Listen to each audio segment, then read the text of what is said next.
welcome back to Aisha.Academy. And in today's video, we're going to go through partial fractions. So this is our first A-level maths video, so let's go.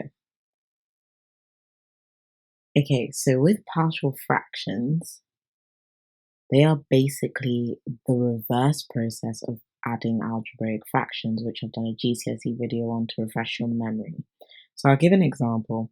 So here in this question, it's given us this fraction, and it wants us to write in the form of a over x plus 5 and then plus b over x minus 3.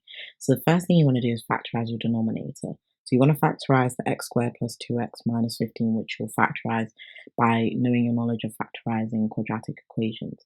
But essentially, they've actually already given us the factors in the a over the x plus 5 form. But I'm just showing you that if they don't give it you in the form that they want it in, then you need to factorize the denominators. Then after you factorize the denominators, you want to split the fractions with each bracket as the denominator. So as they've already done, right? So you always use the letters a and b at first. That's how they give it to you. Then you want to multiply the fractions by the denominator, and this will get rid of the fractions. So by doing that, you'd be essentially left with the numerators multiplied by the denominators that don't cancel out. So then the initial formula they've given us, well, equation that they've given us will just be left as 2 bracket x minus 11, and then that's going to be equal to a bracket x minus 3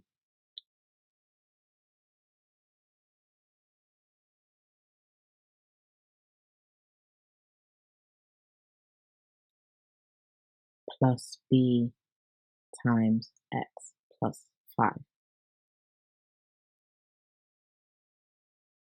Then after you've done that, there's two methods of working this out. So I'll go through method 1, which is where you want to substitute values of x that either make a or b equal to 0. So we're going to substitute x as 3, because when x is equal to 3, a will essentially be 0, so that will cancel out.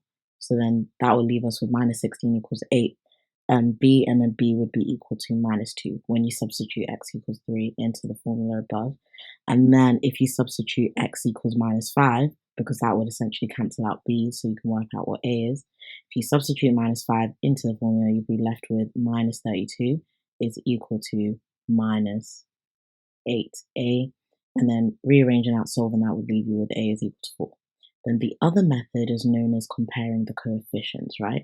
So first of all, the actual numbers, right, they would be minus 22 is equal to minus 3a plus 5b. And then the x coefficient, so anything with x in it, will be 2x is equal to ax plus bx. But we can actually cancel out the x's because they will have x's in common. And that would now rearrange to 2 is equal to a plus b. So here, the a's and the b's are very different in both equations. So in this case, you'll actually have to solve by simultaneous equations, which I've got a video on to refresh your memory. So the second equation, multiply it by 5. So that way, both equations now are going to have 5b. And then again, you would take away both equations from each other to work out what a is. And then once you work out what a is, you can then substitute that into one of the equations above to work out what b is. So that's what we're going to do. So taking away both equations from each other would leave you with minus 32 is equal to minus 8a. And again, you should be left with the same answer as a is equal to 4. And then we can substitute a is equal to 4. We're going to substitute into the second equation because it's going to be easier. And that would leave you with 2 is equal to 4 plus b. And so b would be equal to minus 2. So these are the two methods used to solve partial fractions. So then your final answer, you need to write it in the form that they've suggested you write it in. So it will be 4 over x plus 5, and then it will be added to minus 2 over x minus 3. Or you can actually just change the plus sign into minus, and then you could leave the fraction as just the 2 over x minus 3. Either way, they would give you the marks. Okay, so moving on into some practice questions. So example 1. So in the scenario, they've given us this fraction and it wants us to express it as partial fractions.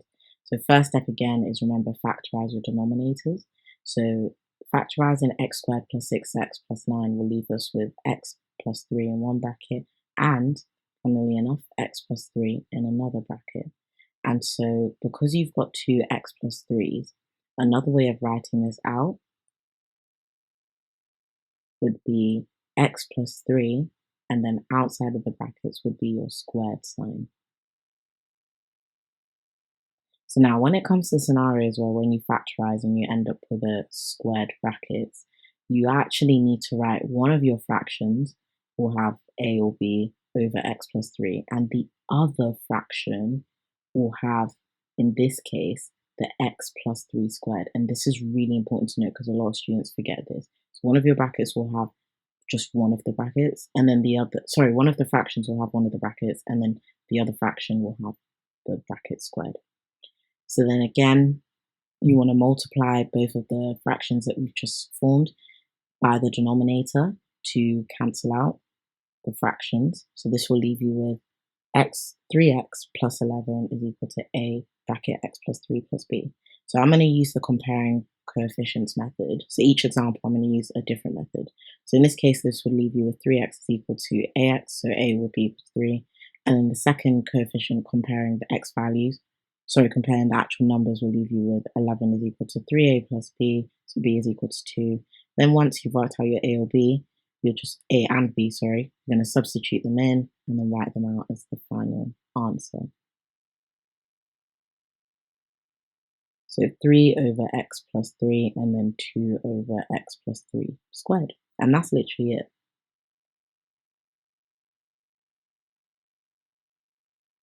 So now we're going to move on into example 2, where I'm going to use the other method to work out. So again, given your fraction and it wants us to write in the form of partial fractions. So in this case, where it actually gives you in the form that they want you to write in, you don't actually need to factorize because they've given you the factors. So they've made your life easier. So therefore, we can jump straight into step 2 of multiplying all the partial fractions by the denominator. So this would leave you with 3x squared minus 6x plus 2 is equal to a bracket x minus 1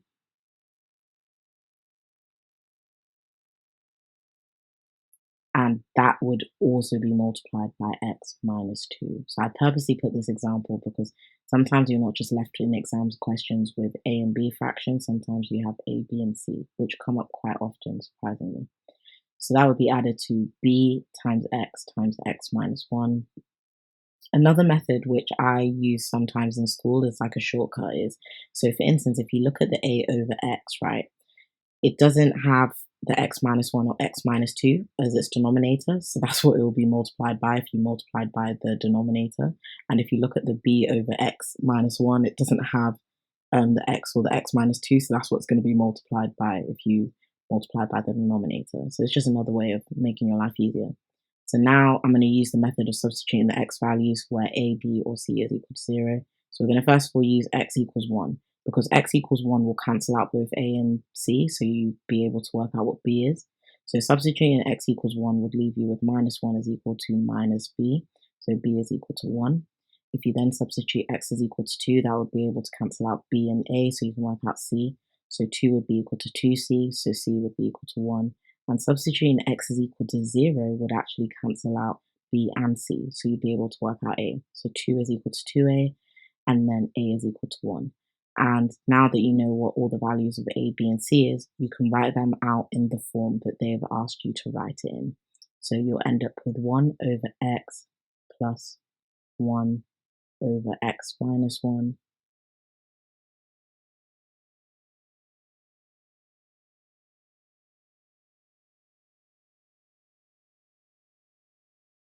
plus 1 over x minus 2.